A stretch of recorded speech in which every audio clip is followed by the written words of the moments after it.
Mark here again. Got a lovely SG Maxxum Select to review. So I got this through John O'Knight up in Queensland.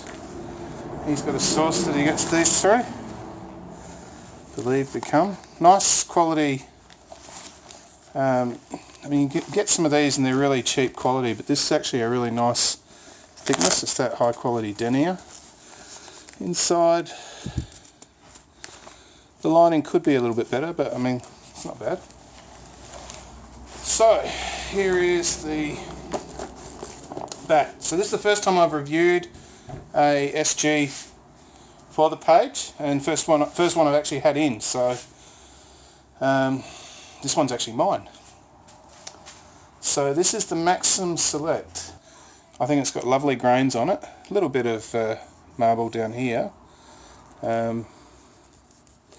But yeah, they look pretty stunning. 1, 2, 3, 4, 5, 6, 7, 8, 9, 10 grains. There's a 10th running down there. Fairly straight, other than a little bit of wobble here where you've got the watermark. You've got no texturing on the actual, there's maybe a little bit, but it's not embossed. This is the sticker here. You've got Saywag's signature here. Black and lime green with a sort of, what do you call that, carbon fibre look here and a honeycomb effect up here. On the back, pretty much the same. The only difference is you've got some, believe, Become in there and 1931 stamp there. I don't know the significance of 1931. Somebody on the page can answer that for me. They can also answer where the Maxxums come in the range for SG, because I can't seem to find these through my normal source, but they definitely seem to be a very nice bat. You can see here lovely grains running pretty much straight through the toe. Just get some focus on that for you. I mean, that's pretty nice, and normally they say that straight grains through the toe like that is a good sign, particularly as far as durability goes, because if you get a grain that sort of runs that way, there's really not a lot that's going to stop it from snapping right off. Well, these run straight through. Of course, it's all to do with how the wood is looked after and dried, and I can't comment on that at all with these bats because it's the first time I've had them in. The postman in his wisdom has managed to dent the spine, so that's really nice. So I'll fix that up myself. Next time you see it, you won't even recognise those little dents there. Specs. Pretty much a 40mm edge. And as far as the spine goes, 65mm spine. So 40mm edge, 65mm spine. And as far as concaving goes, here's a straight edge. What do we got? We've got probably 1mm taken out, so very, very full all the way down, and then it's pretty much convex at the toe here. And up at the top here, there's not a lot taken out either. I was surprised because I couldn't tell from the photos when I ordered it what it would be like, but it's really full. There's heaps of wood in this. Pickup. So I haven't weighed it yet, so 2829. I don't really like this grip. This snakeskin grip is yuck. Don't like that at all. This is a joke for Joe at Ahmed. It's good that I've got some grips that I like that actually match. So what do we got here?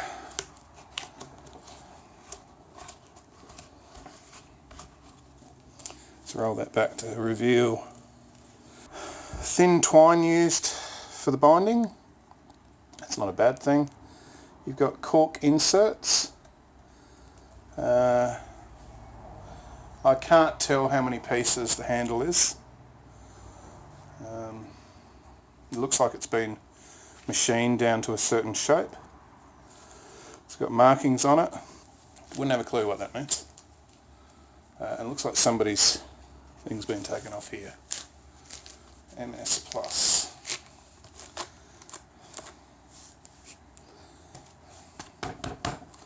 Hopefully it's going to last a bit longer than the balls.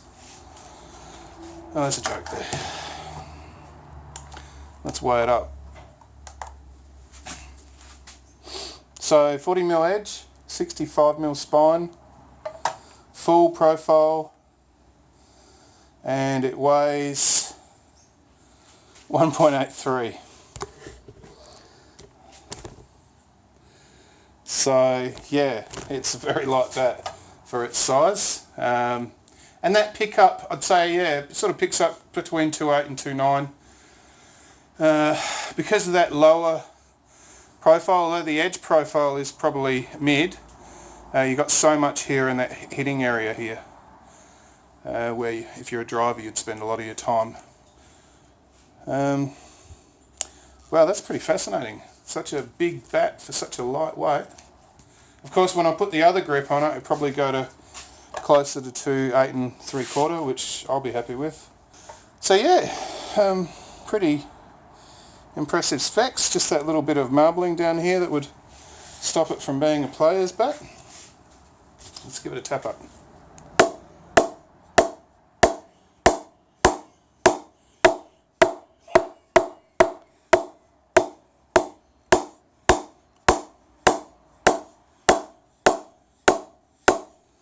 Wow, that's all I can say. It's got heaps of rebound, even up here. Very sweet there, obviously. And that toe really only deadens probably around there. It starts to go right there. As far as the face goes, it is, yeah, I'd say, oh, it's a flat face pretty much. It's about a 1 or 2 mil camber. So that accentuates the size of those edges. Means that once I have to prep this, I'm going to have to come all the way down here and roll it all, and knock it in, and then we'll lose a little bit of that edge thickness. But I mean, it's a pretty big bat to begin with, so it's not going to be that bad. It's not bad on the back either. You've got a little bit of a faint thing here. Finishing wise, very nice. It's actually done quite a good job there. That's something that's familiar with kookaburras. As far as grains on the face go, the ones I've been seeing in the shops don't look as nice as that. Unless you're buying a player's bat or a pro bat. So yeah, that's pretty nice. And I'm not too worried about marbling because generally I find that ball really pings off of that. It's got a couple of pieces of spec here. And I don't know what a Maxxum Select actually is graded as, so if somebody wants to reply and tell me where these are sold and what their actual, where they come is, I'll be pleased to know that. But yeah, it's a nice looking bat, nice full shape like I like. And the weight is perfect, so thanks very much for Jono for organising that for me. And if you want to get bats like that, you can always contact him on Cricket Buy and Sell. He's pretty easy to deal with. The width of the bat, so we're looking for somewhere near 108. It's 106 millimetres, so maybe that extra volume you've got in the back of the bat is to do with the fact that it's a little bit not as wide as a standard width bat. So if this is the gauge here, the reason I noticed this is as I put the gauge through, I noticed I had a little bit of a gap there. So that's standard size, and you've got about 1 millimetre. So yeah, if you rely on your edge to make all the runs for you, then you're going to be in a bit of trouble. But I mean, these are the sorts of things that bat makers are doing at the moment. You see bat makers doing slightly drop shoulders or shorter blades or slightly narrower. CA have been making bats that are slightly shorter for yonks. In fact, they pretty much started it. The Mongoose obviously took it to extremes, and more recently all the 2020 bats are looking for shorter blades as well. So if maybe a slightly narrow bat gives you a bigger edge and a bigger profile, then that's another way of doing it. So yeah, that sort of makes sense to me why the bat has come in probably half an ounce to an ounce lighter than what I was expecting, and that's probably just to do with the fact that it's a little bit narrower. These aren't soft. I don't have any SG balls, I'm afraid. I've got a Duke's here and a Kookaburra.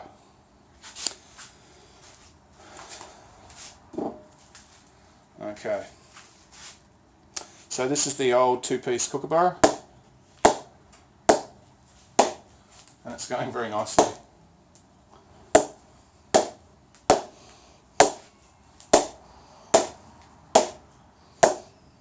That's beautiful. Okay, and there's a few seam marks there. And now I'll go with a much harder seamed Duke's ball. I think this, when I looked at those videos that I posted the other day, it seems to me that the Duke's ball, it's a lot to do with the core itself.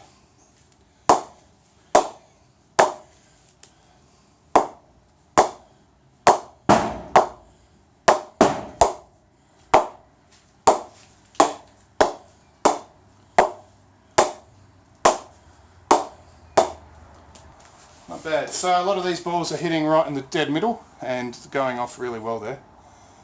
And that's because that edge basically peaks right in the middle, even though it's got a spine peaking just below it. So you could argue that's an offset. Yeah, so that is the SG Maxxum Select, which will probably have a green GM grip on it eventually. Very, very nice bat. Not sure where you can get these from, but I know that you can get them from Jono on Australia Cricket Buy and Sell. I don't have a link to it, but you can look it up on Facebook. Very nice bats, the SG. I think that's very nice, and I'm pretty sure this is a high grade bat in their range. Thanks everybody.